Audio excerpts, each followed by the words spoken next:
히브리서 5장의 핵심 논지는 예수 그리스도께서 참 대제사장이시다라는 것입니다. 히브리 기자는 예수 그리스도를 다각도에서 대조하며 이 히브리서를 전개해 나가고 있는데요. 주님만의 유일성과 그리고 주님만의 우월성을 강조하는 것입니다. 다시 말하면 주님보다 뛰어난 것은 어떠한 것도 없다라고 말합니다. 그래서요, 모세와 예수님을 대조하는 예증을 하고요, 대제사장과 예수님을 대조하고, 그리고 오늘 본문 이후로는 멜기세덱과 그리고 어린 양을 대조해서 예수님이 어떠한 분이신지를 계속해서 강조하고 있습니다.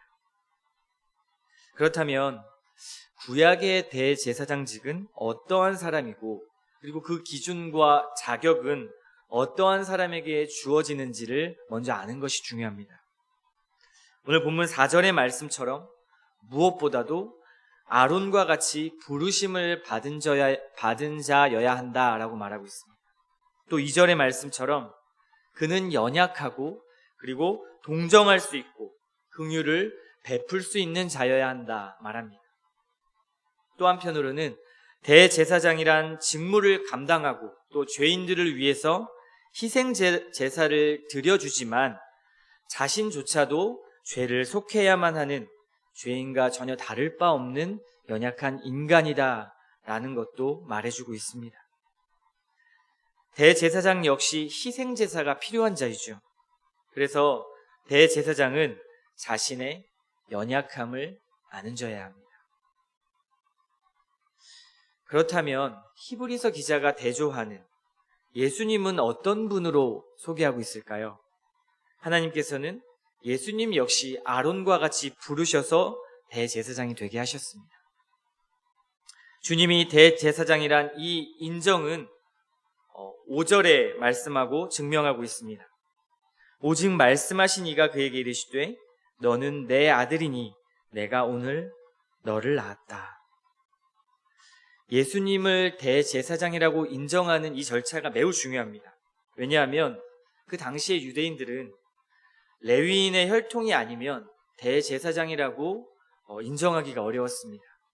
그런 배경 속에서 레위인이 아니었던 예수님께서 대제사장이라고 말할 때, 그때 하나님께서 직접 부르시고 세우신 분이다, 그리고 그는 내 아들이다 라는 것으로 주님이 대제사장직을 감당한다라는 것을 말해주고 있는 것입니다.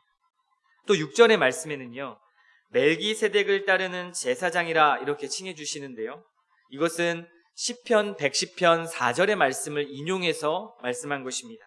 그 말씀은 이러한데요, 여호와는 맹세하고 변하지 아니하시리라 이르시기를 너는 멜기세덱의 서열을 따라 영원한 제사장이라 하셨도다. 이 멜기세덱에 관해서는요, 7장 본문에서 더 자세히 살펴볼 것입니다.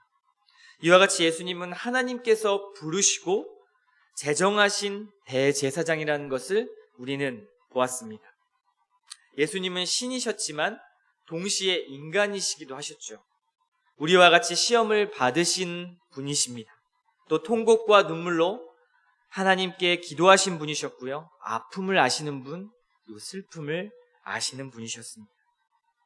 그런데요, 하지만 예수님은 다른 대제사장들과 달리, 다시 말하면 인간 대제사장들과 달리 어떠셨습니까? 온전하신 분이라고 오늘 성경은 말씀합니다. 9절 말씀을 한번 보십시오. 온전하게 되셨은즉 자기에게 순종하는 모든 자에게 영원한 구원의 근원이 되시고. 주님은 고난을 겪고 아셨지만 온전하신 분이셨습니다. 그분은 하나님의 아들이시고 나를 구원한 구원자이십니다. 여러분, 이 사실을 믿으십니까? 오직 예수님만이 영원한 구원의 근본이 되십니다. 대제사장은 희생제물이 필요했지요. 제사를 드리기 위해 희생제물이 필요했습니다. 그러나 온전한 대제사장이신 예수님은 기꺼이 자기 스스로가 희생제물이 되셨습니다.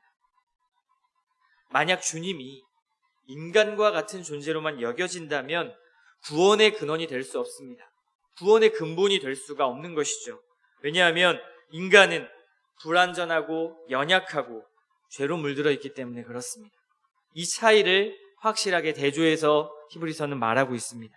그렇기 때문에 하나님과 인간의 관계를 회복하고 고통과 아픔과 더럽고 추한 내 모습, 죄로 인해 오는 수많은 추악함을 다시 새롭게 정의할 수 있는 분이 계시는데 그분이 오직 예수 그리스도라는 것입니다.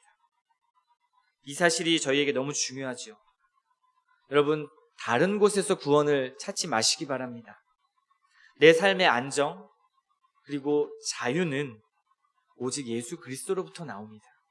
말씀 그대로 구출과 해방은요, 주님으로부터 나온다라는 말입니다.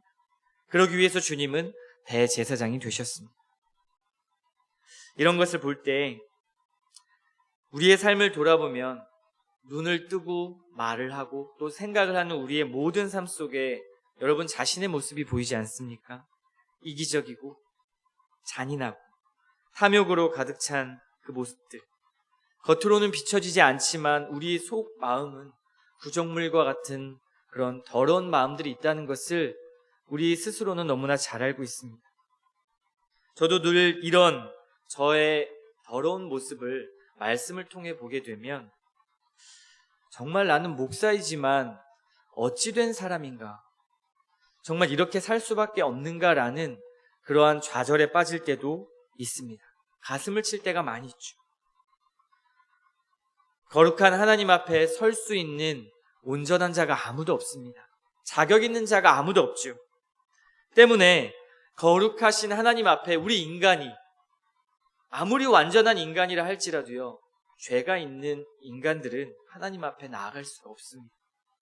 나아갈 방법이 전혀 없습니다. 구약의 백성들은요, 하나님과의 이 단절됨 때문에 하나님이 임재하시는 그 언약궤만 만져도요, 그 자리에서 즉사했습니다. 하나님 앞에 나아갈 수 없는 존재라는 것을 너무 여실히 보여주는 것이죠. 창조주 앞에 설 수 없는 이 피조물은 불안하고 안전하지 못한 삶을 살아갈 수밖에 없습니다. 이것이 하나님과의 단절된 삶입니다. 실패하고 죄로 가득한 모습을 우리가 늘 확인할 때, 정말 나는 버려진 폐기물 같구나, 난 이렇게 무능하구나 라는 생각이 들 때가 너무 많이 있다는 것입니다. 하나님이 정말 나를 돌아보실까? 나를 보호하실까? 나를 사랑하실까? 하나님이 정말 살아 계실까? 이 마음은요, 하나님과 떨어진 마음입니다. 요즘 제가 3살 된 딸에게 기도를 가르쳐주고 있는데요. 아이 스스로가 가장 먼저 하게 된 기도가 있습니다. 바로 그 기도가 이런 기도입니다. 하나님, 무서워요. 도와주세요. 이 2마디를 계속 반복해서 하는 제 딸아이의 기도를 보곤 합니다. 제가 가르쳐준 적도 없는데 도와주세요라는 말을 하고요, 무섭다는 말을 합니다. 인간은 세상에 서게 될 때부터 두려움을 갖는 존재죠. 홀로 섰을 때 두렵고요, 지구라는 곳에 심지어 70억 인구가 모여 사는데도 외로워하고 두려워합니다. 그리고 오히려 사람을 더 두려워하기도 하죠. 사람의 두려움의 근본적인 정체는 하나님과의 단절된, 그 단절됨으로부터 오는 두려움입니다. 믿지 않는 사람도요, 하나님을 인식하지 못할 뿐이지 그 두려움은 실제 창조주에 대한 갈망이고요, 그 하나님에 대한 보호와 사랑이 필요한 결핍된 그런 마음입니다. 그것이 바로 두려움이죠. 여러분의 두려움을 한번 파헤쳐 보십시오. 결국 하나님을 신뢰하지 못하고 있기 때문에 오는 두려움입니다. 그래서 우리는 원래 이런 존재였습니다. 하나님과 단절된 존재, 거룩함과 죄를 전혀 구별하지 못하는 존재, 늘 두려움으로 살 수밖에 없는 존재였습니다.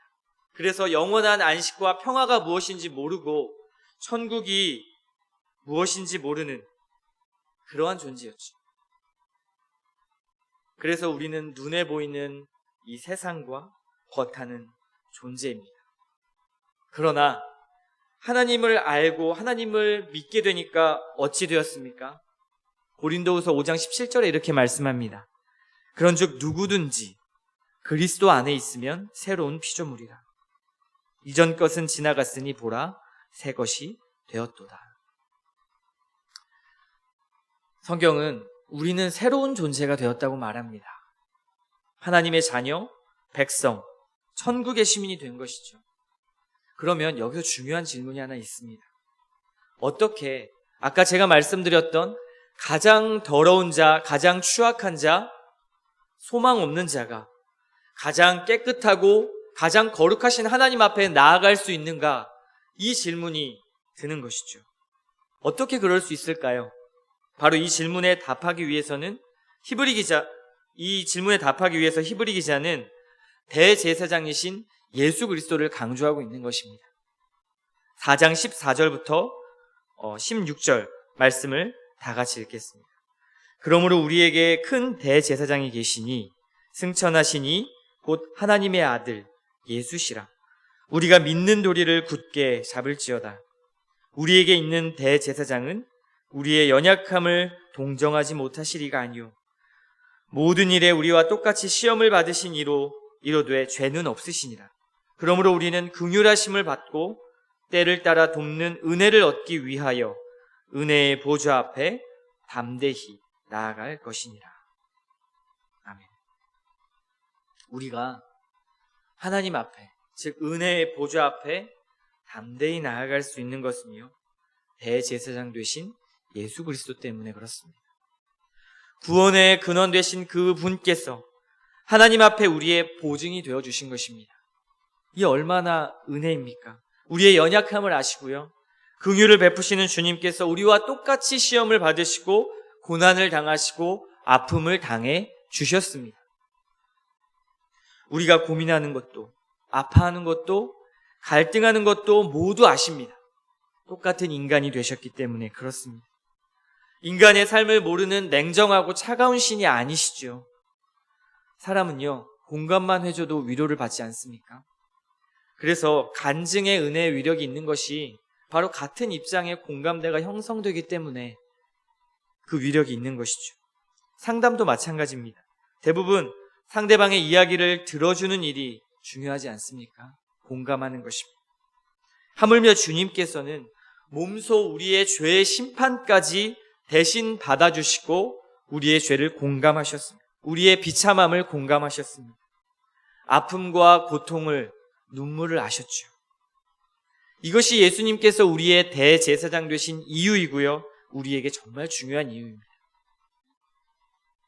여러분, 예수님께서 대제사장 되신다는 이 사실, 은혜의 보좌 앞에 담대히 나아갈 수 있도록 해주신 분이라는 사실을 가슴 깊이 새기시기 바랍니다.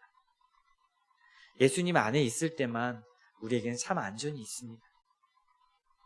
왜 그럴까요? 단절되었던 우리가 하나님과 다시 연결되었기 때문에 그렇습니다.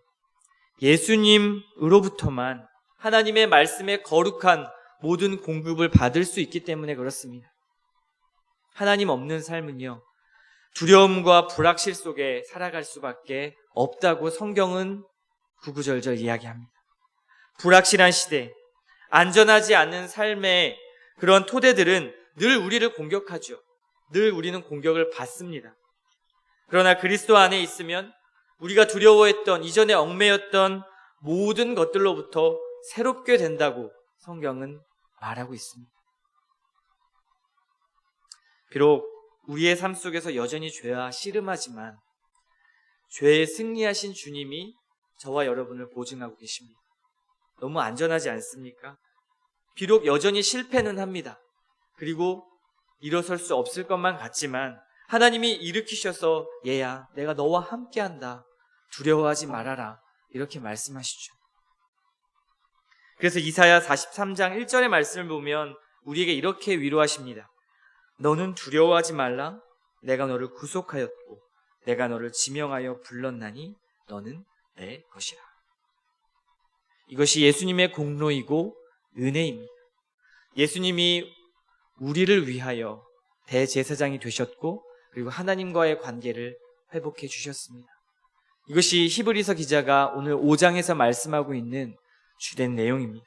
오늘도 이 안전한 이 은혜를 붙들고 예수 그리스도만을 의지하겠다는 결단과 함께 하나님 나에게 정말 예수님만을 의지할 수 있는 그 마음조차 허락해 주시고 그 마음을 붙잡고 오늘 하루를 살아갈 수 있는 담대한 그리스도인이 되게 하여 주시옵소서. 세상과 그리고 삶이란 치열한 전투 속에서 내가 서 있을 수 있는 것은, 실패함에도 다시 일어설 수 있는 것은 오직 예수 그리스도의 은혜입니다. 대제사장 되신 오직 주님의 은혜입니다라는 이 고백과 함께 이 아침 시간 기도하며 나아가는 은혜의 시간 되시기를 바랍니다.